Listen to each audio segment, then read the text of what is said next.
సామాజిక అస్త్రం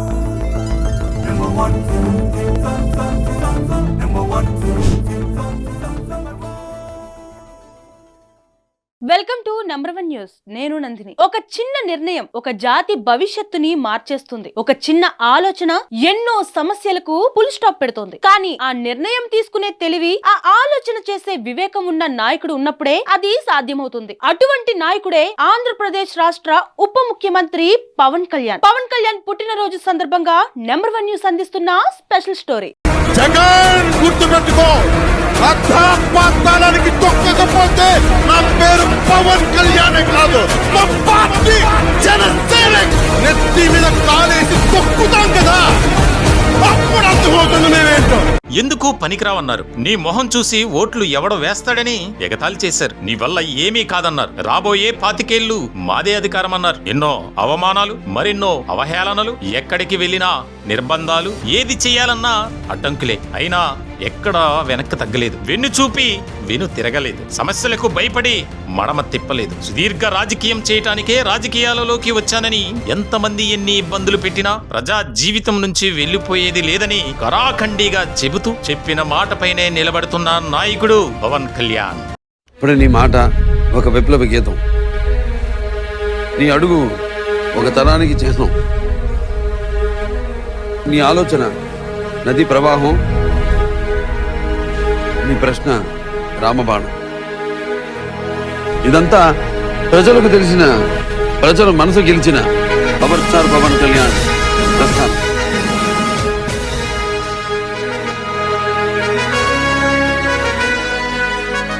నాడు రాష్ట్ర ప్రజానికం అనుభవిస్తున్న దుర్భర స్థితికి చలించి నాటి నిరంకుశ ప్రభుత్వంపై ఎలుగెత్తి గలమెత్తి పోరాడి నిలబడి తెగబడి గెలిచిన యోధుడు పవన్ కళ్యాణ్. 2019 నుంచి 2024 సంవత్సరం జూన్ వరకు అధికారంలో ఉన్న వైసీపీ ప్రభుత్వం రాష్ట్ర పాలనను గాలికి వదిలి అందిన కాడికి దోచుకునే పద్ధతిలోనే పాలన సాగించింది. 2024 సంవత్సరంలో జరిగే అసెంబ్లీ ఎన్నికలలో తమకు ప్రధాన ప్రత్యర్థి తెలుగుదేశం పార్టీ మాత్రమే అని భావించిన వైసీపీ చంద్రబాబుపై అక్రమ కేసులు పెట్టి రాజమండ్రి సెంట్రల్ జైల్లో 56 రోజుల పాటు నిర్బంధంలో ఉంచింది. ఇక రాష్ట్రంలో ప్రతిపక్షంలో మిగిలింది పవన్ కళ్యాణ్. బీజేపీ పవన్ కళ్యాణ్ కు మీటింగులకు ప్రజలైతే వస్తారు కానీ ఓట్లు వేయరని, బీజేపీకి తమను ఓడించేంత బలం లేదన్న ధీమాతో వై నాట్ 175 అనే నినాదంతో ఎన్నికల సమరంలోకి దిగేందుకు వైసీపీ అన్ని ఏర్పాట్లను చేసుకుంది. అయితే ఎవరు ఊహించిన విధంగా పవన్ కళ్యాణ్ రాజమండ్రి సెంట్రల్ జైల్లో ఉన్న చంద్రబాబును కలిసి టీడీపీతో పొత్తు పెట్టుకున్నట్లు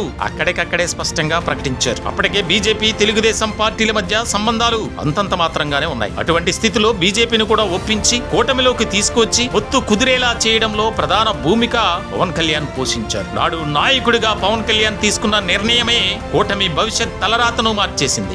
నేను మొన్నటి దాకా ఏ నిర్ణయం తీసుకోలా, ఉంటే బాగుంటుందని చెప్తున్నా. ఈ రోజు నేను నిర్ణయం తీసుకున్నాను. జనసేన తెలుగుదేశం కలిసి వెళ్తాయి వచ్చే ఎన్నికల్లో. ఇది మా ఇద్దరి భవిష్యత్తుకు సంబంధించింది కాదు, మా ఇద్దరి భవిష్యత్తుకు సంబంధించి ఆంధ్రప్రదేశ్ భవిష్యత్తుకు సంబంధించింది. వైసీపీ పాలనలో విసిగి వేసారిపోయిన ఆంధ్రప్రదేశ్ రాష్ట్ర ప్రజలు పవన్ కళ్యాణ్ నాయకత్వ పటిమను చూసి, చంద్రబాబు అనుభవాన్ని చూసి కూటమికి బ్రహ్మరథం పట్టారు. తిరుగులేని మెజార్టీతో చరిత్ర సృష్టిస్తూ కూటమి ప్రభుత్వం అధికారంలోకి రావటం, చంద్రబాబు ముఖ్యమంత్రిగా, పవన్ కళ్యాణ్ ఉప ముఖ్యమంత్రిగా ప్రమాణ స్వీకారం చేయటం చకచకా జరిగిపోయాయి. పవన్ కళ్యాణ్ ఆ రోజు తీసుకున్న నిర్ణయమే రాష్ట్ర ప్రజల భవిష్యత్తును, తెలుగుదేశం జనసేన బీజేపీల తలరాతను మార్చేసింది. ఏమీ చేతకాని వాడన్న పేరు నుంచి ఏదైనా చేయగలడు అన్న స్థాయికి చేరుకున్న పవన్ కళ్యాణ్ రాజకీయ ప్రయాణం నభూతో భవిష్యత్. సినిమా రంగంలో తనకంటూ ఒక చరిత్ర సృష్టించి పవర్ స్టార్ గా కోట్లాది మంది అభిమానాన్ని సంపాదించిన పవన్ కళ్యాణ్ రాజకీయాలలో తొలుత తప్పటడుగులు వేసినప్పటికీ తనకు తగిలిన దెబ్బల నుంచి పాఠం నేర్చుకున్న అనుభవంతో, ఆలోచనతో, విచక్షణ జ్ఞానంతో నిర్ణయాలు తీసుకునే స్థాయికి నాయకుడిగా పవన్ కళ్యాణ్ ఎదిగారు అనడంలో ఎటువంటి సందేహం లేదు. పార్టీ పెట్టాను, దాని పేరు Janasena. 19 the fighter, the loser. ఒక్కనే కూర్చుంటాను, మార్పు ఎందుకు రాదో నేను వచ్చి చూస్తాను. ఎందుకు జనసేన ప్రభుత్వాన్ని ఆంధ్రప్రదేశ్ లో స్థాపించలేమో చేసి చూపిస్తాను, చూద్దాం. 2024, the hunter, the winner. నేను 2014లో పార్టీ పెట్టినప్పుడు ప్రాణాలు తెగించి ఈ రోజు ఉంటే ఉంటాం, రేపు పోతే పోతాం, అలా వచ్చిన నాకేం తెలియదు ఏంటంటే నువ్వు నాకు చెయ్యి అప్పుడు చెప్తున్నాను. కొడుకల పవన్ కళ్యాణ్ అనే నేను పవన్ ని ఆంటీ హే. లక్షలాది జన సైన్యాన్ని ఒక్కతాటిపై నడిపించడంతో పాటు కూటమిలో ఎప్పుడైనా చిన్న చిన్న విభేదాలు వచ్చినా వెంటనే స్పందిస్తూ వాటిని సరిచేసి సక్రమమైన మార్గంలో నడిపించే ట్రబుల్ షూటర్ గా కూడా పవన్ కళ్యాణ్ అవతరించారు. ఇటు చంద్రబాబుతోనూ అటు దేశ ప్రధాని నరేంద్ర మోదీతోనూ మంచి సంబంధాలను నెలకొల్పి కీలకమైన ప్రధాన భూమిక పోషిస్తూ రాష్ట్రానికి వేల కోట్ల నిధులు తీసుకువస్తున్నారు. పంచాయతీరాజ్ శాఖ మంత్రిగా ఒకే రోజు 13,326 గ్రామ పంచాయతీలలో సమస్యలపై సభలను నిర్వహించి గిన్నీస్ రికార్డును కూడా పవన్ కళ్యాణ్ సృష్టించారు. ఇప్పుడు పవన్ కళ్యాణ్ ఒక విశిష్టమైన నాయకుడిగా ఉన్నారు. గుర్తించదగిన స్థాయిలో లక్షల సంఖ్యలో శిక్షణ పొందిన కార్యకర్తలు కూడా ఉన్నారు.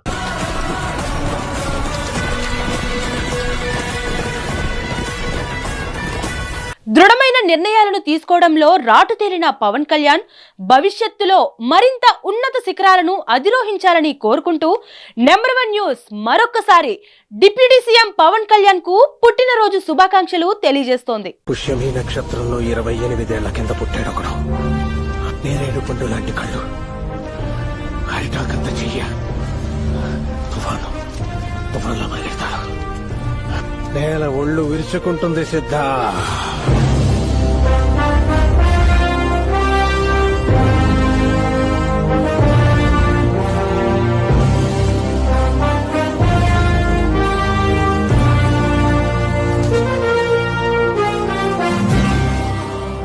ఇలాంటి స్పెషల్ స్టోరీస్ కోసం చూస్తూనే ఉండండి నంబర్ 1 న్యూస్. సామాన్యుడి చేతిలో సామాజిక అస్త్రం.